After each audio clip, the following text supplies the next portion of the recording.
What's up, people? Welcome in. It is college football championship week, along with week 13 in the NFL. And of course, the BetSided team is back for another round of early leans and best bets early in the week. Ben Heisler, Ian McMillan, Peter Dewey, Donovan Smoot, and Reed Wallach. The gang is all here once again as we look to get off to a better start for week 13 in the NFL. Got off to a really good start on Thanksgiving, 4-1 before an offer on our Sunday slate. So opportunities for us to get back in the win column, 33-30 against the spread on the season. Nice week for everybody, by the way, in college football, 4-1 against the spread last week, bringing our total on the year to 34-30-1. Again, if you guys have enjoyed these plays, our videos, anywhere you really find the BetSided coverage, make sure you go ahead and give it a thumbs up, subscribe, leave comments. We are happy to respond to as many of them as we can get to. Always enjoy having the conversation outside the video with all of you guys at home. Let's start in the NFL. Ian, once again, I will kick things off with you. Another AFC North battle between the Ravens and the Steelers. Ravens are 3.5-point favorites on the road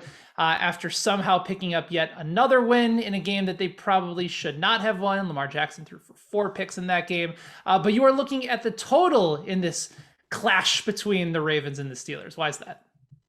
Yeah, I'm looking at the total and I'm going with over 44. When you think of these two teams, Ravens, Steelers, probably what automatically comes up in your mind is that they have two of the best defenses in the NFL. But that's not true this season. We need to wipe that out of our brains because both these teams' defenses stink. The Steelers are 25th in opponent yards per play. The Ravens are 30th in the NFL in opponent yards per play. Steelers can't stop the run, 31st in opponent yards per carry. Ravens can't stop the pass, 30th in opponent yards per pass attempt.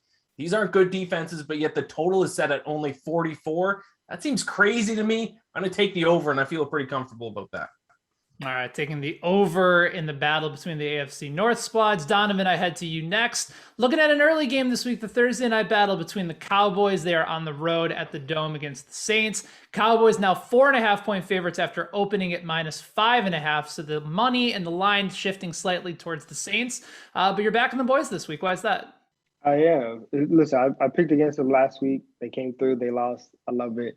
But on the season, the Cowboys are still a really, really good team against the spread. They're still 8-3 against the spread. They're 2-1 against the spread and straight up after a loss this season. And I just think that this is a really good spot for them. They're going to be getting CeeDee Lamb back. They missed him last week. And the Saints have fallen apart, right? They've lost 4 straight. Alvin Kamara was limited in practice last year. And the Saints they've yet to cover a game that they've lost. I don't think that they win this game. If the trend holds, they'll lose against. Defensively for Dallas, the one place that you can really, really attack Dallas is through the air with that secondary. They're 25th in yards per pass, they're 27th in passing yards per game. The Saints, as long as Trevor Siemian is the quarterback, they're not going to be able to challenge Dallas down the field. I don't care if Anthony Brown is out there getting as many PI calls as possible. They won't be able to do it consistently, and so I think Dallas gets this. Saints have been a really good fourth quarter team under Trevor Siemian, but unfortunately, it's usually when they're trailing by double digits for them to get back in the game. So good call on the Cowboys there. Peter, you're looking at a double-digit underdog heading to Kansas City in prime time. Your Denver Broncos, they are +10 on the road, headed to Arrowhead in the Sunday night game that got flexed in. Broncos been a little bit of a roller coaster, won 3 in a row, then lost 4, now have since won 3 of their last 4. You like them as a double-digit dog on the road this week? Yeah, Ben, it seems like every time Public Pete isn't out here, it's because I'm backing the Broncos as a dog. And a big reason why is Teddy Bridgewater. He's 21-2 against the spread as a road underdog in his career. Plus, Denver's actually been pretty good covering the spread under Vic Fangio as an underdog. They're 18-12. Going to face Kansas City, double-digit underdog. And the Chiefs are just 1-5 against the spread as a home favorite this year. I think this game really is going to come down to Denver's ability to run the ball. The Chiefs allow 4.6 yards per carry. The Broncos ran all over the Chargers last week, and they're able to win that game. I don't know if Denver's got enough in them to win like they did against Dallas earlier this season, but 10 points just seems too much in a divisional game. I'll take the Broncos here. Yeah, I'm with you too. And everybody talks about Andy Reid's ability coming off of a bye week. He's been outstanding, but only 7-5 against the spread over his last 12 games. Reed, let's head to you next. You're looking at a battle between the Giants going to Miami to take on the Dolphins. A bit of a surprising win for the Giants last week, covering at home against the Philadelphia Eagles. You like them to continue to cover this week in Miami. Yeah, I think this is the perfect sell high spot on the Dolphins. I get they've won 4 straight, but let's look at who they played there. They played the Texans, the Jets, the Panthers, and then they got the Ravens on a short week. In that time, number 2 defense in EPA per play. That sounds great, right? Well, now let's look at the Giants' last 4. They hung tough with the Chiefs. They beat the Raiders and Eagles, 2 teams in the playoff race, and then lost to the Bucks, who are arguably the best team in the league. At that same time, they are just outside the top 10 in defensive EPA per play. I'm buying the Giants defense a lot more than the Dolphins. I think that this line is a bit of an overreaction to the Dolphins winning streak, which, like I just said, is a little bit fraudulent and overinflated. So give me the Giants at +3.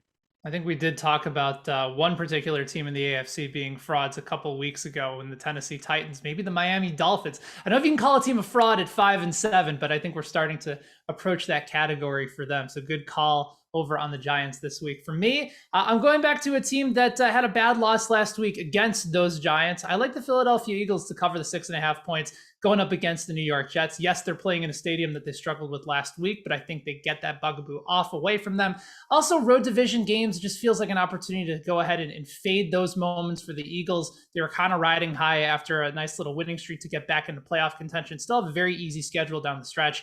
The thing about the Eagles is that their defense has actually been outstanding against the run.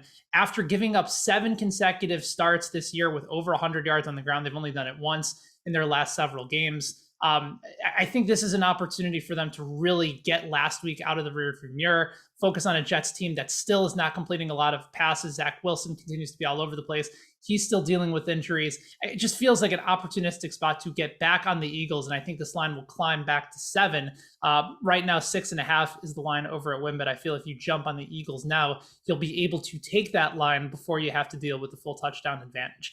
Moving on to college football, it is championship week, so plenty of exciting stuff there. We, of course, are covering all the different games as well as our early and favorite leans over on Bet and Breakfast. It's our brand new podcast, which you guys can check out right here on YouTube, or you can subscribe wherever you get your podcasts downloaded from. So Ian, I'm going to go back to you. You're taking a look at Houston. They are 10.5 point underdogs against Cincinnati this week. Total in that game of 53.5.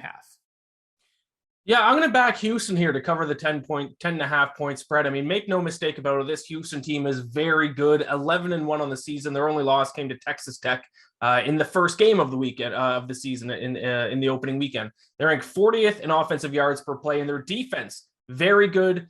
10th in opponent yards per play. So anytime you get a good defense, they should be able to keep these games a little bit close. They also have the 8th highest average scoring margin in the country at +16.5. So, I mean, Cincinnati should win this game. I hope Cincinnati wins the game. I want to see if they can get in the college football playoff, but I think 10.5 is too many points. I think Houston can hang around with them. So I'll take Houston +10.5 in the AAC championship game.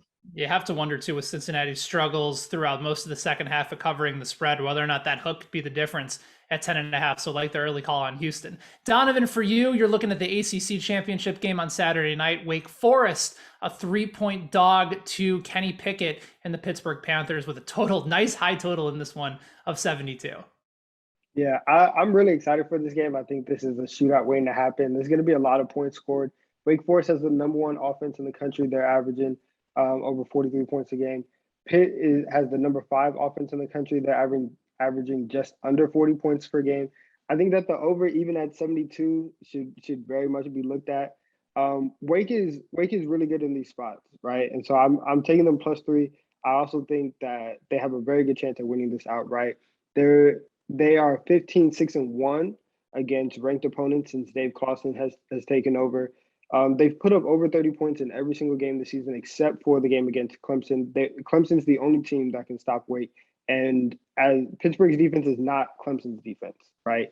And so I think that neither team is going to be able to stop each other. And even though that Wake lost to North Carolina a couple weeks ago in that shootout, I still think that it's very, very dangerous to get into a shootout with this Wake Forest team. So I'll take them.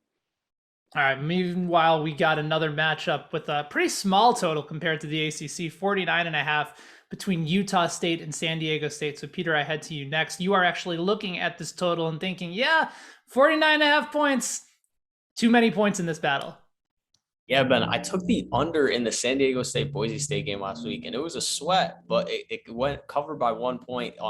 And I think San Diego State, their defense is just too good to take an over in a game that they're playing, and they are 7th in the country in points per game, 8th in yards per play defensively, and they're facing a Utah State team that likes to run the ball. They run the ball on over half of their plays this year, but they haven't been super successful with it, just averaging 3.6 yards per carry. San Diego State on the other side allows just 2.7 yards per carry. I think they make this a one-dimensional game for the Utah State offense, and I like that for San Diego State if they're going to be able to control the game defensively. 7 of their last 8 games have gone under this number. Give me the under again in this championship game.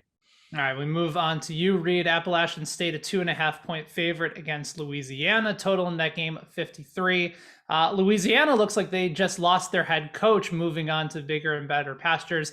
So you like Appalachian State to take advantage of this opportunity here? Yeah, that's definitely part of the reason why I like App State, but also this is a great revenge spot. ULL beat them 41-13 earlier this season, so I always like that revenge spot. I think it's pretty tough to beat the same team twice in a year, but also this is all about the run game. Both teams average 58% of their plays on the ground, and Appalachian State, one of the best defensive lines in the country, number 2 in line yards this year, and ULL 108th in defensive line yards. Appalachian State's going to be pushing forward all night, all game long. And with Billy Napier possibly on his way out, you have to question what's the psyche like for the Raging Cajuns this week. I like Appalachian State up to a field goal. All right, I like the play, and I will go with another game with a lot of offensive expectations. Western Kentucky, a 1-point favorite over UTSA this week. Another total in that game of 72. I actually need to thank you, Reed, for bringing the attention of one Bailey Zappi to my attention. I believe it was back in week 4 of the college football season when Western Kentucky was hosting Indiana as a 9-point dog. And I was like, all right, it's Indiana. They're still going to turn their season around. And while they won that game, they certainly didn't cover. But Bailey Zappi has had an incredible season. Their offensive coordinator, Zach Kitley, probably on the short list to replace Nick Sheridan as Indiana's offensive coordinator. I might also just be speaking it into existence here on the program today. But Zappi's numbers are incredible. First in college football in passing yards. He's first in passing touchdowns with 52. Remember the Joe Burrow record that he set a couple years ago for LSU that we thought nobody was going to touch? If Bailey Zappi throws for 9 more touchdowns in his next 2 games, including this championship game, as well as in whatever bowl game they end up playing in, he's going to pass Burrow's record, which is sensational. You're going to start to see a lot of coverage about under-the-radar guys in the Heisman race this week. Kenny Pickett out of Pitt is a name that you're probably going to hear about as well. Start the conversation on Bailey Zappi because those numbers are eye-popping. They are remarkable. And it's also fun to vote for a guy that's not, Bryce Young or CJ Stroud at the top of the chain every week. But their matchup against UTSA is a terrific one. They just got 45 hung on them by North Texas in their quest for a perfect season, couldn't handle it. I just think Western Kentucky's offense, and especially that speed in the Alamo Dome on the track, speed tends to kill in these types of situations. So I really like the opportunity for Western Kentucky as a 1-point favorite. And there you have it, guys. Those are our early leans for the NFL and for college football championship week. Again, if you're interested in further details on all these different games, all the different matchups for NFL and for college football this week, make sure you guys head on over to fansided.com/betsided. Plenty of articles, plenty of content, of course, plenty more videos here on YouTube. And don't forget to subscribe to Bet and Breakfast as well. We'll have a brand new podcast coming out on Thursday morning. For the rest of the BetSided team, I'm Ben. We'll talk to you next week. Good luck with all your bets.